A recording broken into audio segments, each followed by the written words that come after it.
Okay, we're ready for the final interview for the day, and that would be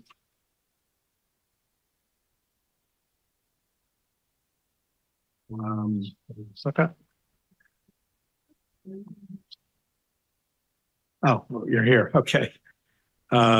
Oleg Korнієнко. So, good afternoon. Доброго дня. Good afternoon. Have full commission here. We're going to ask questions. We would like you to be very brief in your answers. You can use the headphones if you don't understand English. Якщо не розумію. Okay. So we would love you to be very brief in your answers. And your lead questioner is going to be fellow Commissioner Natalia Onyshenko, but we will all come in at different points. Okay? Are you ready to go? Okay, very good. Natalia. Дякую.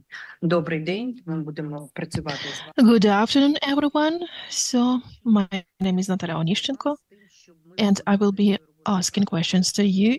Let us start. So, as Maria has said, answers must take up to 3 minutes. Thank you so much for being as brief as possible. Of course, if you need more time, then we'll be able to do that as well.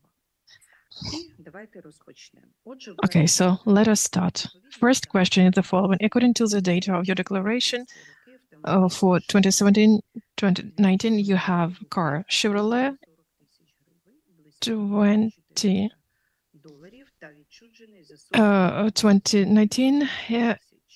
You had a car that you bought for 5,400 and sold for 409,000, but the minimum price of this car is 190,000 hryvnias. Did you declare the price of buying and selling this car, and is this price correct? Yes, it is correct. You can see this Chevrolet Captiva.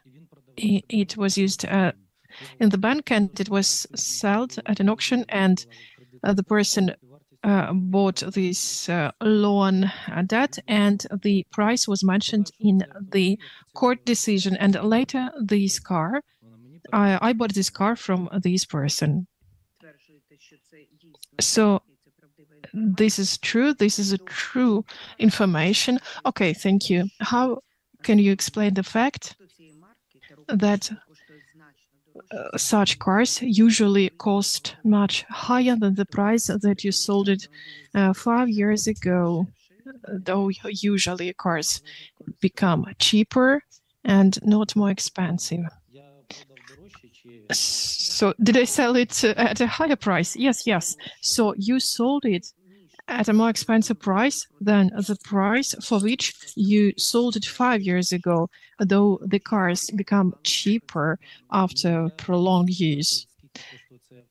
I cannot tell you how much this car costs now because I didn't really follow the change in prices. Back then, I just put an announcement.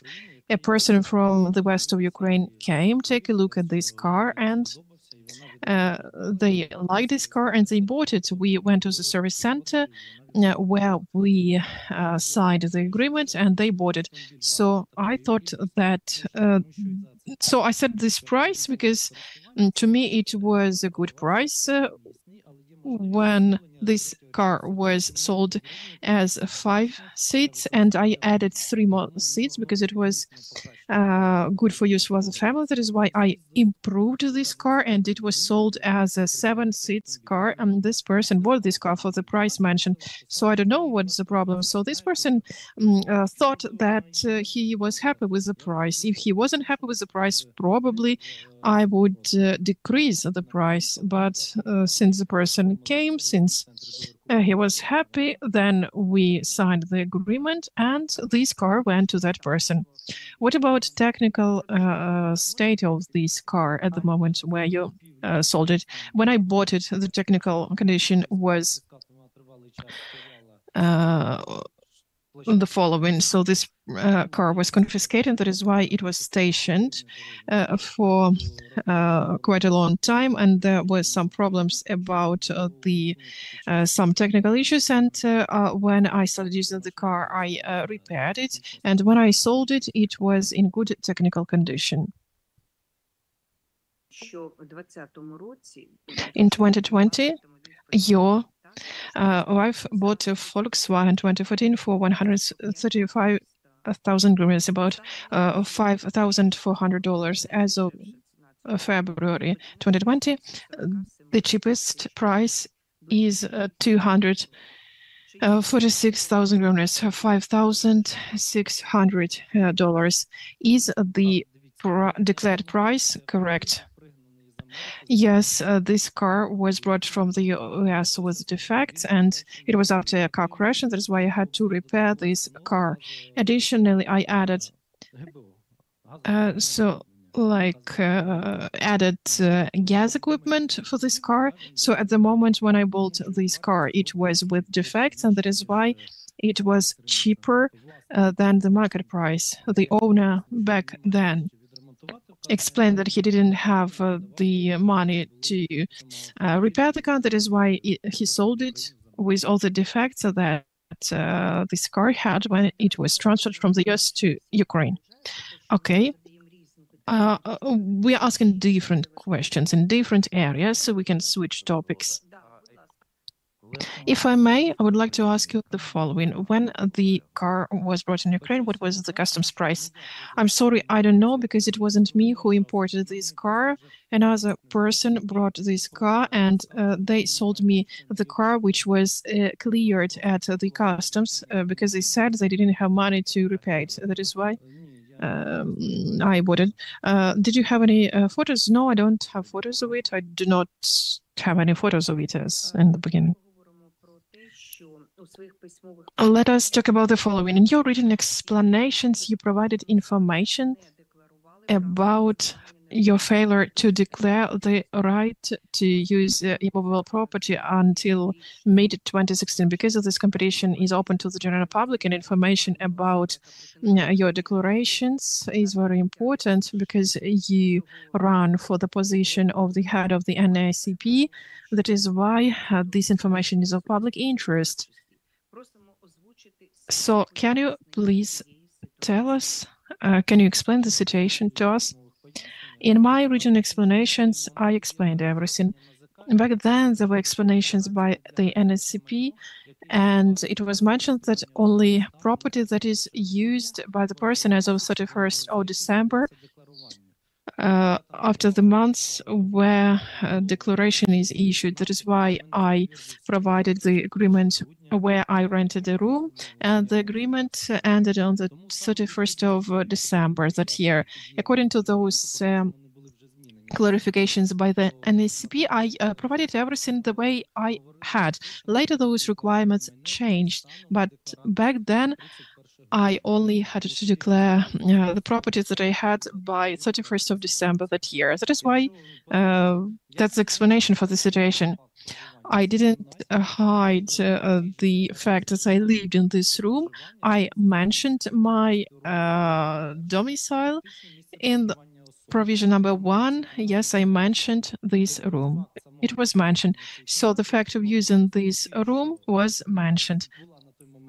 But because back then there was this legislative collision, which was corrected later, and later they corrected that we have only to declare using of property that used for 6 months. But back then this was this legal collision. If the NAZK asked me to declare something in a different way, then I would use different norms. That is why I didn't want to hide any kind of property. I didn't want to hide. I wouldn't hide the fact that I lived in this room. Can you please tell us, we are interested in the following information. You initiated several court proceedings. All of them are related to land plots. Oh, not all of them. Okay, so can you explain that? Probably we do not know something. Okay, court proceedings and not court proceedings. Okay, the Land Code of Ukraine provides for the fact that every person can get a land plot. That is why I issued a request for my children to receive land plots. The state agencies violated their rights and refused. That is why I filed court a complaint, because they said that there shall be some kind of another document from children. But according to the legislation of Ukraine, parents can act as legal representatives of their children. That is why I filed a complaint and said that there was a violation of our rights, and I won in all these cases, and that is why those questions are related to land plots. 2 complaints, 2 lawsuits were in Kyiv District Court, but because this court was liquidated, the cases were transferred to the Kyiv original court, and as far as I understand, we don't yet know whether they are accepted by this court. There are these proceedings. I have 2 children, underage children. 2 times the rights of my son and daughter were violated, and there are court proceedings which are related to violation of my rights, not only in the area of land plots, but because I was fired for the second, I resigned for the second time from the military service. Back then, in the commissariat, military commissariat, I didn't get the benefits for resigning. So they said that they needed additional documents that are not according to the law of Ukraine. I refused, and they refused to pay. And that is why after that I filed a lawsuit that the commissariat requires me to provide some kind of imaginary documents and refuses to pay these benefits for me. Later in the Court of First Instance and the Court of Appeals satisfied my requirements, and the court obliged them to do it once again, but on the second time they refused to pay, but they are quoting other reasons, because I decided not to provide the documents which violated legislation. That is why I filed another lawsuit to the court. But don't you link your future activities with some kind of land business? For example, don't you want to create a farm or something like that? Скажу так, що в житті все можливо, ми не можемо зарікатись, все може бути. Але на Everything сьогоднішній is possible, never say never, but at the time, I've never thought about this. I have a different education in a different sphere. Okay, I have one more question connected. Could you please let us know whether you had any relationships with civil society organizations? Did you cooperate with any of them or provided any services to them? Have you ever contacted civil society organizations on a professional level? No, I haven't contacted with civil society organizations, but there is a charitable fund with Ukraine in heart. I'm a member of this fund, and we provide financial assistance to people. This is a charitable organization, charitable fund, which I'm a member of.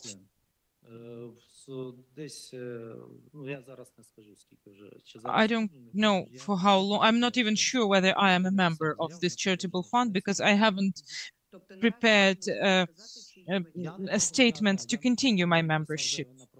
I haven't applied to continue my membership. That is why I'm not even sure whether they have excluded me from this fund.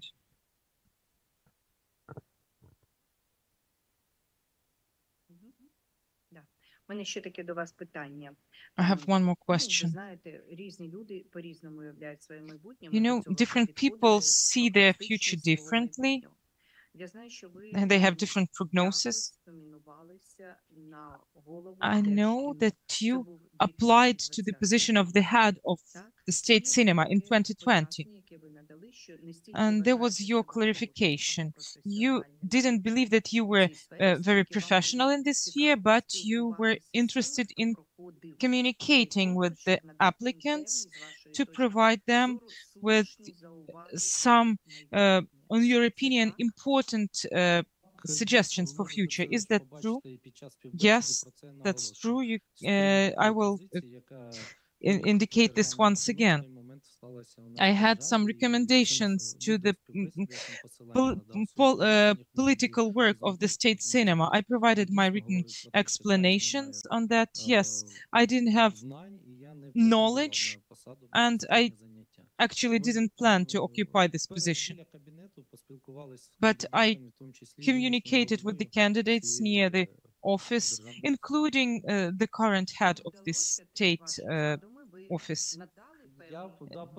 Did you reach your goals?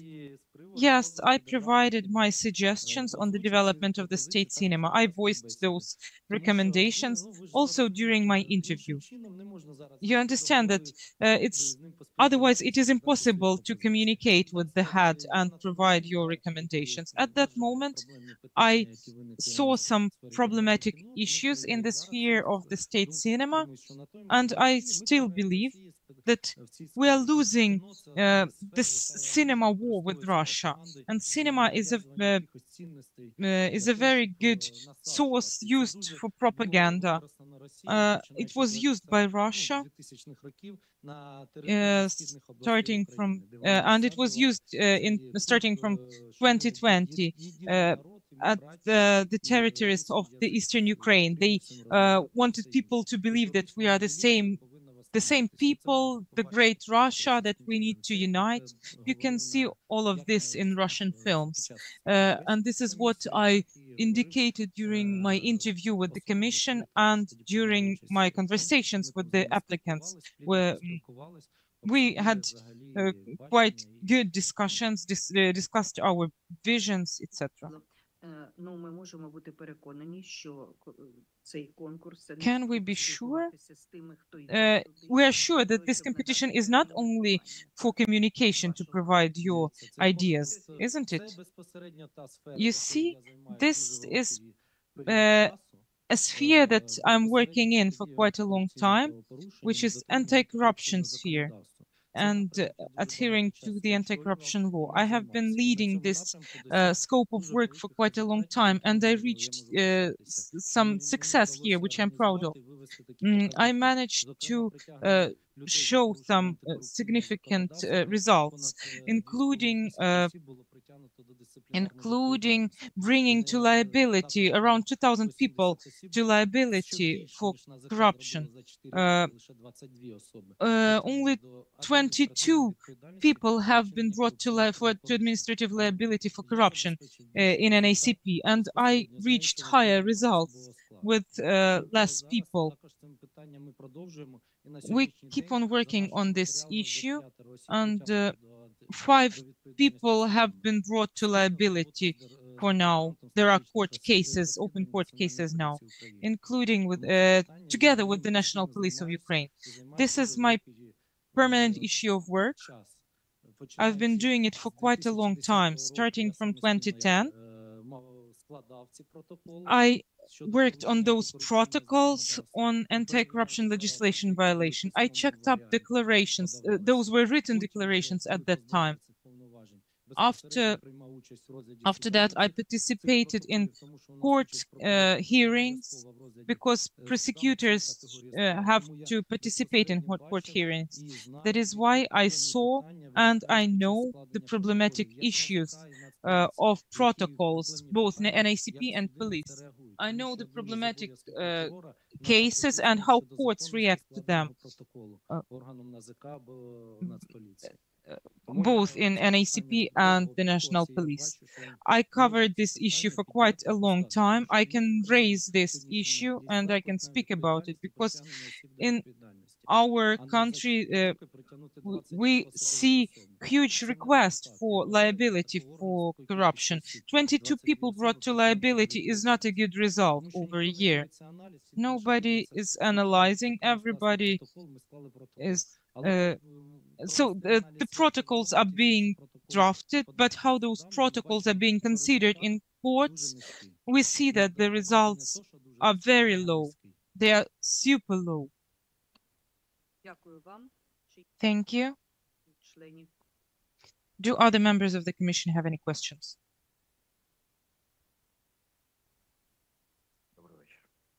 Good evening. Скажіть, будь ласка, Could you please tell us? знову повертаємося до Каптіва. Каптіву придбано за 140 Going тисяч, back to Captiva, а продано you have за 49 bought it тисяч. for 140,000 and have sold it for 49,000. Let's start with the latest number, the latest figure.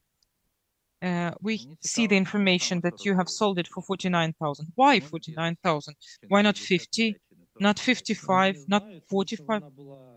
I don't know. It was damaged. I mean, you know, this is not a traditional number. It's not a round number. I don't know. Isn't it connected with the threshold for transactions, non-currency transactions? I'm not sure about the threshold. I don't know about it. I don't know anything about it. How did you receive the money when you sold this car? I received it in cash. The man came from the Western Ukraine. The car was damaged in separate parts. There was a hole, there was a dent there, etc.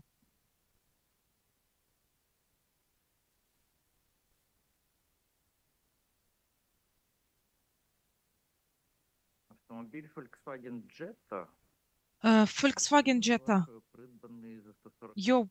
wife bought it for 45,000. 145,000. It's also under the threshold. Do you see that there are three different agreements? Different. You have bought something and you have sold something, and it is all under threshold. And you say that you know nothing about that.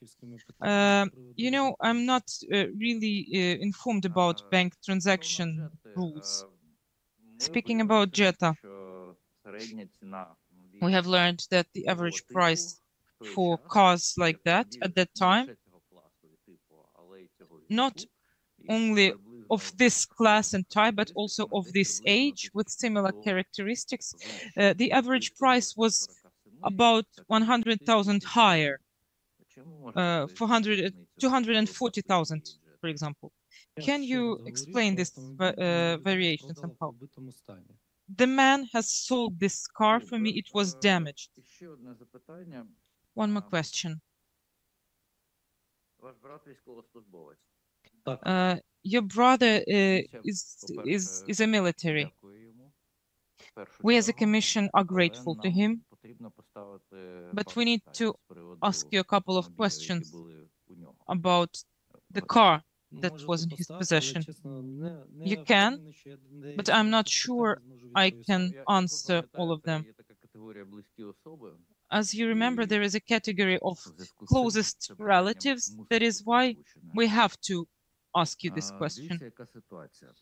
The situation is as follows. In 2021-2022, his salary before paying the taxes was 1,006,000 hryvnias.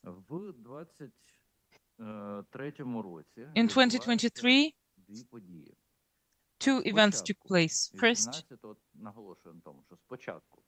First, on May 18th, he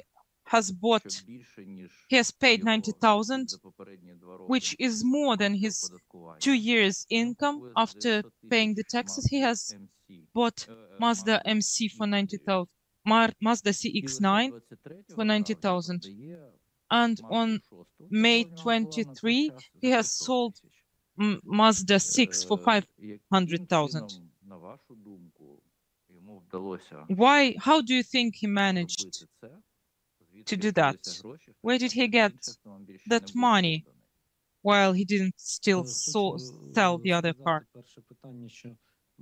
First, I don't know when he sold that.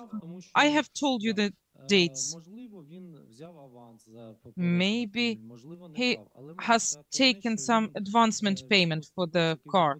Maybe he didn't, I don't know. But he's a military servant doing a lot of work at war. We do not communicate on financial matters with him, but I know that he receives additional payments as a military person. The amount of additional payments is up to 100,000 hryvnias per month. Maybe he received some additional payments as a military servant. We see the information from the text office. He has bought it in 2023. Maybe in 2023 he received this money that we do not see in his declaration.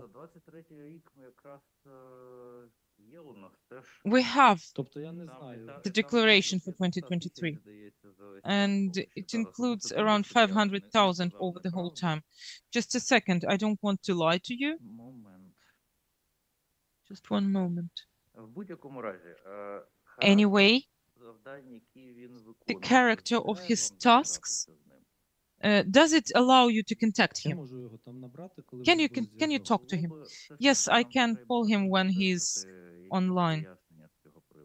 We do need some clarifications here because the situation is quite extraordinary.